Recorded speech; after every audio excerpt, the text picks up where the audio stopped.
Welcome to the PMHMP podcast, the definitive podcast for those passionate about mental health throughout every stage of life. Whether you're an aspiring professional, a seasoned expert, or someone simply keen to understand the intricate world of psychiatric care, you're in the right place. I'm Dr. John Rossi, a certified PMHMP, nurse educator, and lead content creator and instructor at Clarity Education Systems and www.pmhmptesting.com. All right, so today we're going to talk about something that I've had a lot of questions about over the last couple of weeks, and that's primary, secondary, and tertiary prevention. You know, at the surface, it's a pretty simple concept. It's pretty easy to grasp, I think, once you identify what the key characteristics of each one of these preventions actually is. But it can be a little confusing when you actually put it into practice and you think about scenarios that fit within primary, secondary, and tertiary prevention. So what we're going to do today is just break down those. Again, this is all information that you'll find in our PMHMP review course for the certification exam. But unfortunately, during a review, we can only go over the basic, most important things that you need to know for test questions. But in these podcasts, we're going to dive a little deeper. So if you're having a hard time understanding the review concepts and you need a little more, storytelling, a little more in-depth view of the actual concept, that's what we're doing here today. So let's talk about primary, secondary, and tertiary prevention as it pertains to healthcare in general, but we'll put a little focus on mental health care since that's what we're all here for. So if you are here today to start preparing for that examination, or if you're just a professional wanting to talk and learn more about these three topics, we're excited to have you, and we'll go ahead and break this down. So primary prevention in healthcare, especially in mental health care, is proactive approaches.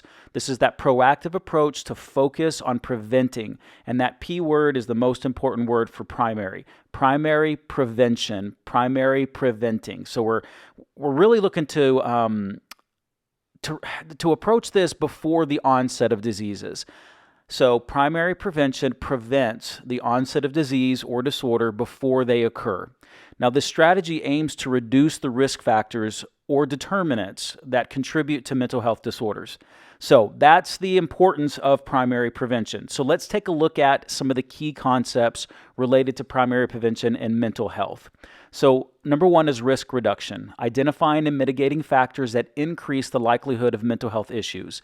This includes genetic predisposition, environmental stressors, and lifestyle choices. Then we have health promotion, encouraging behaviors that support mental health. This includes fostering resilience, stress management, and promoting healthy lifestyles that integrate physical, emotional, and social well-being. Next, this really involves community engagement, so involving communities in design and implementation of these mental health programs to ensure they're culturally sensitive and relevant to the situation. And finally, we want to look at policy implementation, developing policies that create environments that are conducive to mental health, such as anti-bullying policies in schools or workplace mental health initiatives. So some of the strategies in primary prevention are educational programs. This targets groups in various life stages, for example, children, adolescents, up through adulthood, with information and skills to prevent mental health disorders. Again, it's all about that prevention of even ever getting the disorder in the first place for primary. Implementing mindfulness, meditation, and other stress management techniques in various settings. This would be a stress reduction program, and that is considered primary prevention. Social support networks, enhancing community support systems to provide safety nets and safety locations for individuals that may be at risk, so that way we can prevent it from ever going anywhere, right? That's that primary prevention. Okay, healthy lifestyle promotion, so encouraging regular exercise, balanced diet, and getting sufficient sleep would be another example. All of these have been shown to improve mental health and physical health. So these are all really great strategies for that primary prevention. Now we're going to talk about the inherited challenges and considerations for each one of these levels of prevention. And for primary, we have to understand the cultural context because that's crucial when designing and implementing prevention strategies. And for primary prevention, that includes, there might be dietary restrictions that are already involved in a population that we have to be, mindful of, or this could come into play with non-traditional families, with environments that maybe there's a higher population of HIV/AIDS but we aren't really focusing on that secondary, tertiary. We want to focus on primary and preventing the spread of the disease within that community. So these are all challenges that we need to consider when we are really thinking about primary prevention opportunities. So resource allocation, ensuring adequate funding and resources are directed towards prevention efforts. Stigma reduction, and I think these all kind of fit for all three levels, but we'll touch on each one of them as we go through each primary, secondary, and tertiary. So combating stigma associated with mental health disorders to include encouraging people to seek out that help early in that primary stage. And then obviously we want to encourage utilizing evidence-based practices and evidence-based interventions that have been proven effective through that research process. So utilizing applications on your phone, laptop, tablets. So these are all online resources for mental health education, and they're really great opportunities for you to get out there with the primary prevention techniques by utilizing these applications and these tools that have been developed in the technology world. And then finally, expanding access to mental health services through telehealth services, especially in those underserved areas or rural populations. So these are all impacts to technology as they pertain to primary prevention. All right, so it's essential, and we've talked about this quite a bit in other podcasts and in our review, but primary prevention is essential to the complexity of disease processes and how if we don't catch them by preventing them, then we're going to have a lot more work to do during those secondary and tertiary stages. So the goal is to always never need to go beyond that primary prevention level. So that's going to happen through commitment to holistic, culturally sensitive approaches that are vital to advancing that primary care, primary prevention in the mental health realm. Okay, so we've talked about what primary prevention is. Now let's go into some specific examples. So for each one of these levels, we're going to give 3 examples for that prevention level. So first is going to be primary, example 1, school-based mental health literacy programs. So in a suburban community, the local school district implements a comprehensive mental health literacy program for middle school and high school students. This initiative, led by a team of school psychologists, counselors, and external mental health professionals that have been brought in, aims to educate students about mental health, including recognizing early signs of mental disorders and understanding how to seek help. That's a prevention school-based education opportunity or platform. So mental health topics are integrated into the health and science curriculum. Lessons cover ranges of topics such as stress management, the importance of sleep, coping mechanisms, and understanding common mental health disorders like anxiety and depression. And then teachers receive training to identify early warning signs of mental health issues. That's going to help foster that supportive classroom environment. And then regular workshops are held for parents also. So we want to engage the parents in this as well, not just the students and the teachers. And this is going to focus on how to talk about mental health with their children and then recognizing those signs of distress. So what's the overall impact of a school-based primary mental health literacy program for primary prevention? So the program leads to increased awareness among students about mental health. That's number 1. Number 2, there is a noticeable reduction in the stigma associated with mental health issues. And then early intervention rates improve as more students seek help when needed. So you can kind of see everything that encompasses that primary prevention opportunity through a mental health literacy program. Primary.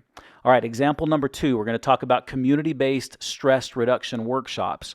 So a community health center in an urban area launches this stress reduction workshop aimed at adults, particularly those in high-stress occupations, for example, lawyers, medical providers, things of that nature. Now, these workshops are a part of primary prevention strategies. I think we could lump in teachers in that group, just small business owners. So you can see it could really fit a whole bunch of different people. So like I say, these workshops are a part of a primary prevention strategy to reduce the incidences of stress-related mental health like burnout, anxiety, and depression. So these include mindfulness meditation, yoga practices, cognitive behavioral techniques to manage that stress. Professionals trained in mental health and wellness, they're going to be the ones that facilitate this. So we look for volunteers and maybe some small business owners that are in the mental health community. So one other thing that we can do is offering online resources. So health centers provide access to online modules and continue learning experiences. That way they can practice these at home as well. So one thing that we want to consider is also a follow-up support. So we've taught them, we've given them an opportunity to take it home, and now we want to have them with an opportunity to participate with counselors or other individual consultation units in order for ongoing support. So this is example 2 for primary mental health care. That's going to be a community-based stress reduction workshop. All right, so the impact of this, there's quite a few, but participants are going to have that lowered level of stress and improved coping skills. There's a decrease in work-related mental health absences among participants, and the program receives positive feedback, leading to its expansion to other communities. So all impacts as a result of this primary prevention through a community-based stress reduction workshop. All right, so let's do one more example of primary prevention, and that's digital mental health promotion for college students. So a university implements a digital mental health promotion initiative targeting its student population. Now, this program is designed to prevent mental health issues that are prevalent in college settings, again, such as anxiety, depression, and a big one is substance abuse. So some components of a digital mental health promotion for college students in the primary prevention realm would be a mobile application. So the university would work in conjunction with mental health providers to develop a mental health app that offers those self-help tools for free, mood tracking, stress management techniques. And so this also provides information about on-campus resources and maybe on-campus activities to get them engaged. Sometimes these students are outside of their home for the first time in a very foreign environment, and they just don't know how to socially interact or where to find activities to participate in. So this mobile application could help with that primary promotion.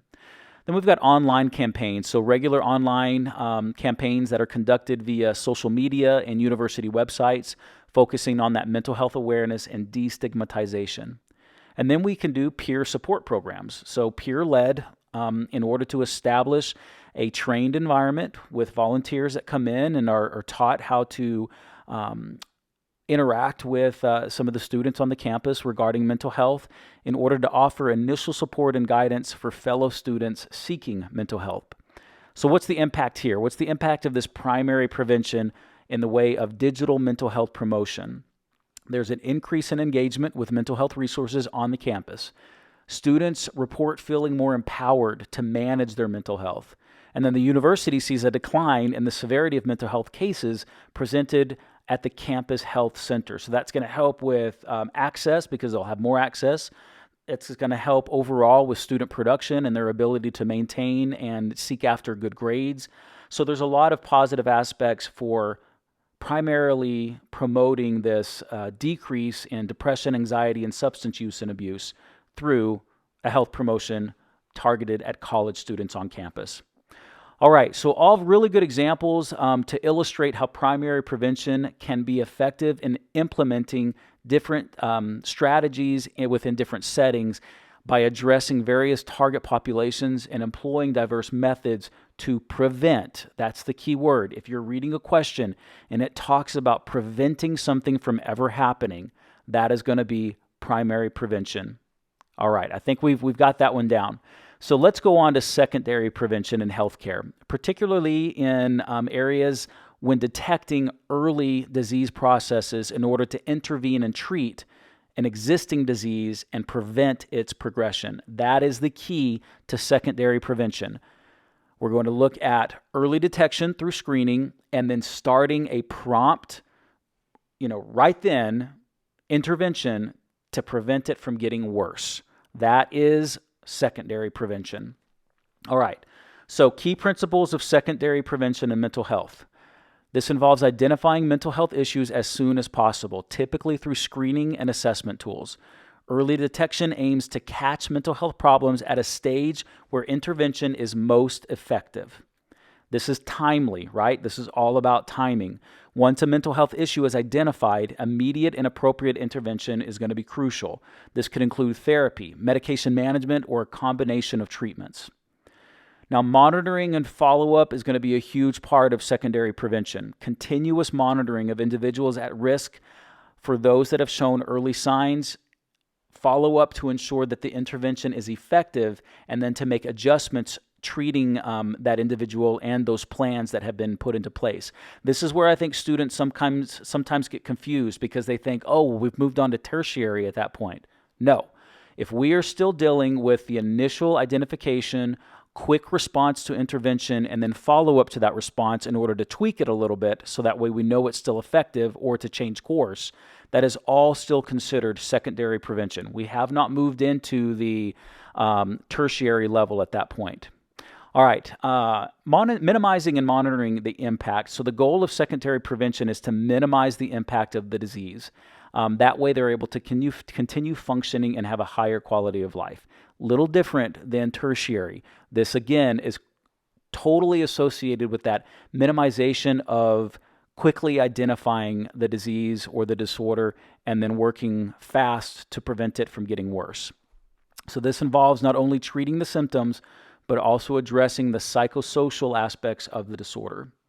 So what are some of the strategies involved in secondary prevention? One is going to be screening programs. So implementing regular screening for mental health conditions in schools, workplaces, and in primary care clinics. Two, we want integrated care models, combining mental health services with primary care to ensure early detection and treatment of mental health issues outside of the mental health world. So we want to catch this on the front lines, in those urgent care clinics, in those primary care clinics.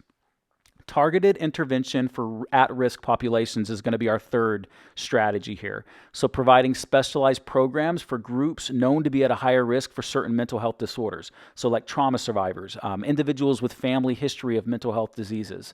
We got to target them, then we got to screen them, and then we've got to offer immediate intervention, all secondary strategies. Okay, and then we have community-based services. This is offering accessible mental health services in community settings.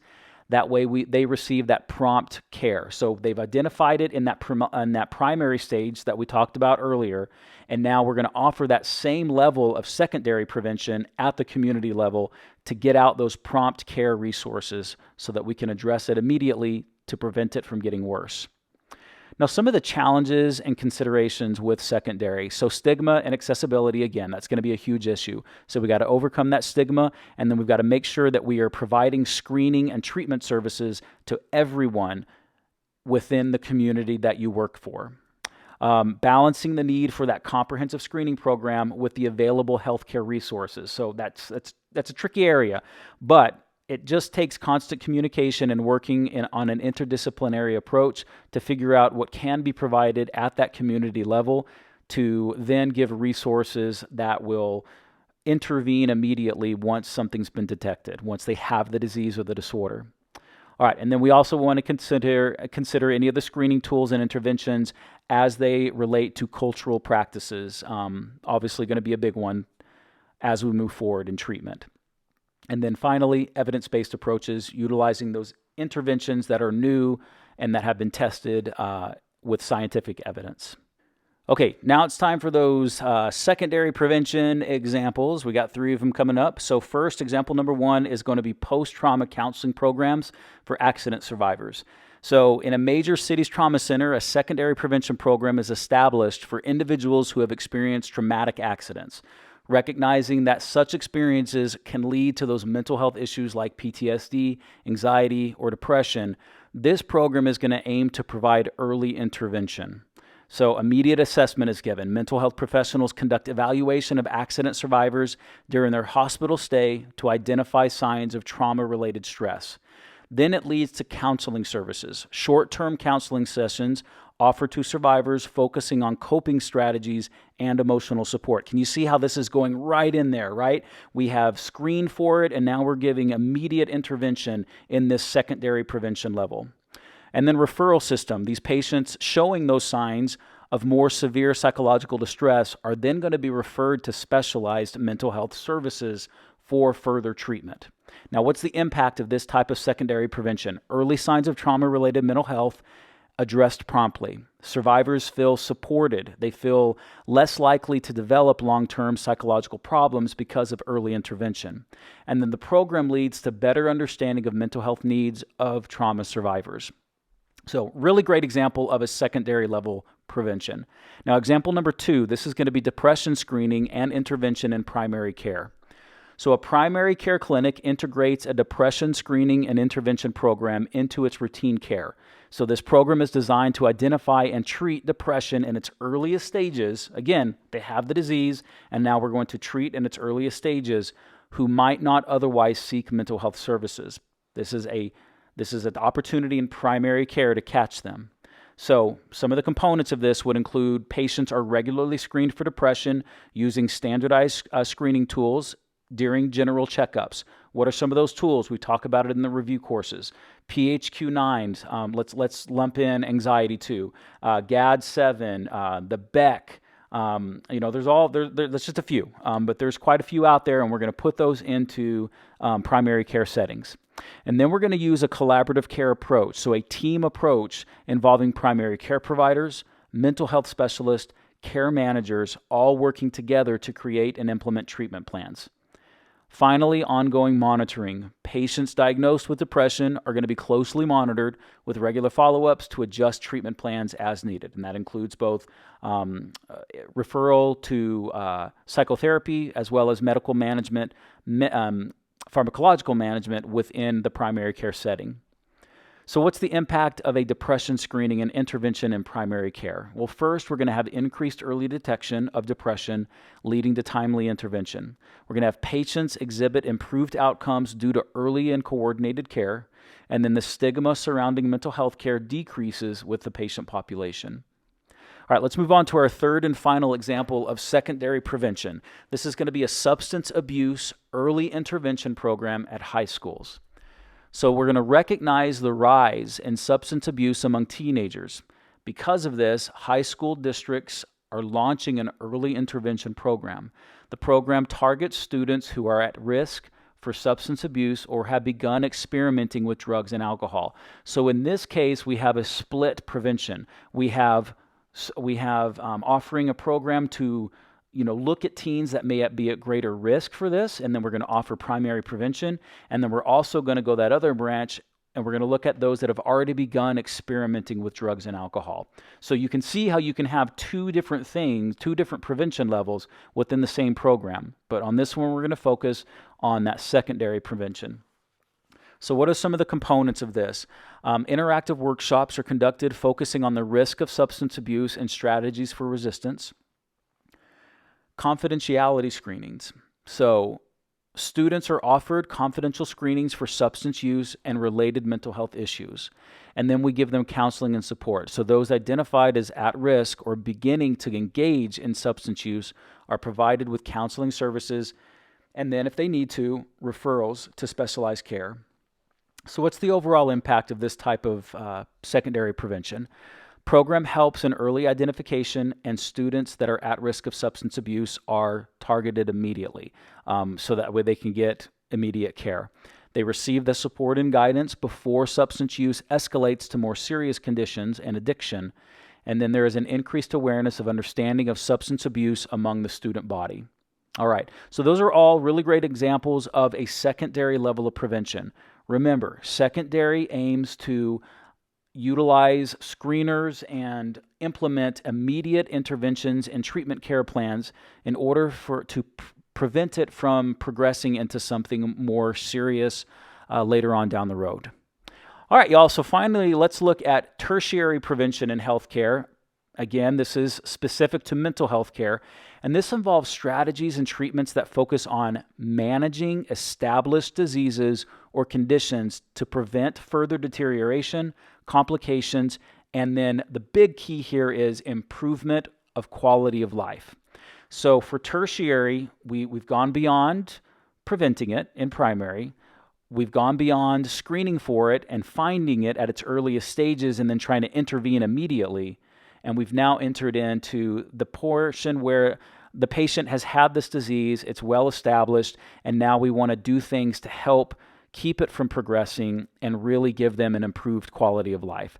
So this approach is crucial for individuals who have a chronic or long-term mental health disorders. So we're going to look at tertiary prevention and really identify the key principles now of what it takes in order to establish this higher level of preventative care. Okay, so disease management is going to be a big principle when we consider tertiary. So the central aspect of tertiary prevention is this management of chronic mental health conditions to reduce symptom severity and prevent relapse. Rehabilitation, another key concept, a key goal is to rehabilitate these individuals, providing their functional capabilities and then assisting them in achieving the highest possible level of independence. All right, quality of life. Efforts are focused on not just the clinical aspects of mental illness, but also enhancing the overall quality of life of these individuals, including their social, emotional, and vocational well-being. This is a holistic approach. This is the final principle in this section. Tertiary prevention involves a comprehensive approach that addresses the medical, psychological, and social needs of the individual. Okay, so what are the strategies in tertiary prevention? Number one is long-term treatment plans. These may include ongoing medication management, psychotherapy, and other therapeutic interventions tailored toward the individual needs. Number two is going to be support groups and peer support. So encouraging participation in support groups for social and emotional support. This is going to provide them a way of sharing experiences and then learning coping strategies with others in the same situation or in similar situations. Rehabilitation services, offering that vocational rehabilitation, occupational therapy, and social rehabilitation services to aid in reintegration into society if necessary. And then care coordination, ensuring seamless coordination between various healthcare providers, mental health specialists, and social services to provide comprehensive, ongoing improvement care. Now, there are some key challenges that we've already touched on in the other prevention areas, but a big one for tertiary is going to be accessibility and continuity of care. So it makes sense, right, when you think about it. When we talk about tertiary prevention, this is long-term approach. This is a chronic approach. So we have to make sure that it's accessible in all areas and that they have the opportunity to continue to see the same provider or a provider within the same clinical setting. That way that continuity of care is remained. Stigma and discrimination, obviously societal stigma, barriers to seeking that continuing treatment are going to need to be addressed. Resource allocation as well as cultural competence also still need to be considered in tertiary treatment. The role of technology, we touched on this I think in a larger scale during primary and then somewhat in secondary, but in tertiary it can be very beneficial as well. So providing ongoing support and therapy through digital platforms, especially those in those remote and rural areas, and then monitoring applications. That's going to be a big one, those mobile health applications to continue to monitor for blood pressure, for spikes in pulse, and we've even got the opportunity to put PHQ-9s, GAD-7s, Becks, and other monitoring screening tools that they can just use daily or however often that needs to be done within that screening tool concept, but it's done through mobile healthcare devices. All right, so tertiary, we want to prevent it from getting worse, but most importantly, we want to help improve their current situation for individuals that have the disease. It's prominent, it's chronic. What do we do to help them in the long term? So let's move on to our examples for tertiary prevention. All right. First one up is integrated care program for schizophrenia patients. Schizophrenia is a big one for tertiary. So a psychiatric hospital develops an integrated care program for patients with schizophrenia. This program is designed to manage the chronic aspects of schizophrenia and improve patients' quality of life, focusing on both medical management and psychosocial rehabilitation. So what are the components of an integrated care program for schizophrenics? First is that interdisciplinary team, a team comprising of psychiatrists, psychologists, nurse practitioners, social workers, occupational therapists, all working for comprehensive care. All right, and then medication management, regular monitoring and adjustment of antipsychotic meds to manage symptoms and minimize side effects. Nurses are going to be an integral part of this medication management opportunity. Psychoeducation, educating patients on their families about schizophrenia, treatment options, and then coping strategies, and really what to expect in the future. How do we see this disease process going forward, and what will happen if A, we don't medicate and we don't treat with psychotherapy, as opposed to B, where all of those are in place, and what type of prognosis we would have if we utilize that integrated care program. Vocation rehabilitation, so offering job training and placement services to help patients reintegrate back into the workforce. And then finally, social skill training, programs aimed at improving communication and interpersonal skills. So a lot of huge impacts for a tertiary integrated care program for schizophrenics. Patients experience reduced symptoms and fewer hospital readmissions. That's a huge one. Fewer hospital readmissions. Increased participation in employment and social activities. And then improved overall well-being and family relationships for the patients. All right, great one. Example number 2, long-term management program for major depressive disorder. So a community mental health center establishes a long-term management program for individuals with major depressive disorder, focusing on preventing relapses and improving daily function. So what are the main components of this tertiary long-term management program for MDD? Ongoing CBT sessions to help patients manage thoughts and behaviors, regular consultations with PMHMPs, psychiatrists, nurse care managers to ensure effective medication use, and then big one here is to manage the side effects of the medications. Lifestyle counseling, guidance on exercise, diet, sleep hygiene, and other physical practicing components in order to improve health overall. Peer support groups, facilitating support groups for sharing experiences and coping strategies. And then mindfulness and stress reduction. This is going to include workshops on mindfulness practices in order to reduce the stress. And the key takeaway here is the emotional regulation improvement. All right, important aspects of a long-term tertiary management program for MDD.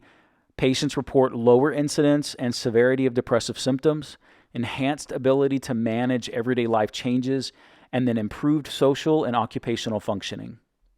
All right, let's move on to our last example of the day here for tertiary, and that's going to be a comprehensive care for chronic PTSD in military veterans. So our example is a veterans healthcare facility implements a comprehensive care program for military veterans with chronic PTSD or post-traumatic stress disorder. So this program is really going to aim to address the complex needs of the population to include those psychological, physical, and social aspects. Now, main components of a tertiary care program for PTSD and military veterans, chronic care, trauma-focused therapy, implementing evidence-based treatments like prolonged exposure and eye movement desensitization and reprocessing, also known as EMDR. Addressing comorbid conditions often associated with chronic PTSD is going to be a physical healthcare component, and this is for things such as chronic pain and substance abuse. Next, we've got family involvement, and this is where we incorporate family therapy sessions to improve family dynamics and the support system. This is really important for military families. A lot of times we focus primarily on the military member themselves, but family is a big part, especially when it comes to PTSD and how they're interacting on with the family and at the family level. All right, then we have community integration. So programs to help veterans engage with community activities and foster that sense of belonging. Oftentimes when they leave the military or, they feel like they are now separated from their brothers and sisters at arms, they just feel disconnected. And this tertiary prevention opportunity allows for community integration. All right, then we have ongoing support and monitoring. So this includes regular follow-ups to monitor PTSD symptoms and adjust treatment plans as needed. All part of this tertiary comprehensive PTSD care program for our military veterans. Overall impact on something like this would be that the veterans show significant improvements in PTSD symptoms and general well-being. Next, we have increased engagement in community and family life. And then finally, reduction in secondary issues like substance abuse and unemployment. All key aspects for this tertiary example. So we've got some great examples here on how we can utilize prevention at the primary, secondary, and tertiary level in order to help many of our populations, no matter what area you live in, there's going to be an opportunity for you to utilize one of these levels at some point in time to help the quality of care and access to care for your population. All right, y'all. So that's it. We've talked about primary, secondary, and tertiary. Let's do a quick synopsis and final discussion about each one of these. Hopefully this will help you as you go on and answer some of the practice questions as you're preparing for your certification exam, or if you're already in practice and trying to figure out the best way for you, your clinic, and your community to move forward, that you can break down these primary, secondary, and tertiary prevention options and really establish some great programs to help the population. So primary prevention, remember, primary prevention aims to prevent disease or injury before it ever occurs. This is done by preventing exposure to hazards that cause disease or injury, altering unhealthy or unsafe behaviors that can lead to disease or injury, and increasing resistance to disease or injury should exposure occur. In mental health care, this level focuses on reducing risk factors and strengthening protective factors to prevent the onset of mental health disorders. It involves general health promotion and the implementation of strategies that foster resilience and emotional well-being in the general population. Examples include mental health education in schools, community-based stress reduction programs, and promoting healthy lifestyles. And I'll also go ahead and add in there vaccinations. Secondary prevention. This is a targeted prevention approach for individuals who exhibit early signs of a mental health disorder. The goal is early identification and prompt intervention to halt the progression of the disease and limit its impact. This level of prevention relies heavily on screening and early detection methods, followed by appropriate interventions such as counseling or medication management for those identified at risk level. Secondary prevention is critical in mental health, as early treatment is often considered the best way to have more comprehensive outcomes. So examples include depression screening in primary care settings and early intervention programs for substance abuse in high schools. Tertiary prevention. This focuses on managing and improving the quality of life for individuals with established diseases or long-term mental health conditions. The objectives here are to reduce the impact of the disease, prevent complications and secondary illnesses, and restore as much functionality as possible to improve quality of life. This level involves long-term treatment strategies, rehabilitation programs, and support for chronic conditions. Remember, tertiary prevention is essential for helping individuals achieve the highest level of functioning and quality of life possible despite their mental health condition. Examples include integrated care programs for schizophrenia, long-term management of major depressive disorder, and comprehensive care for chronic PTSD military veterans. All right, understanding these differences between the three levels of prevention is going to be crucial for developing comprehensive mental health care strategies. Primary prevention focuses on averting the initial development of the disorder. Secondary prevention emphasizes early detection and intervention. And tertiary prevention aims to manage ongoing issues and enhance quality of life. You've now heard each one of these 3 different times with 3 different examples. You've got this. Each level plays a vital role in holistic approach to mental health, emphasizing that effective healthcare involves not only treating diseases, but also preventing them from mitigating their long-term impacts. That's it for today. Thank you for listening to the PMHNP podcast.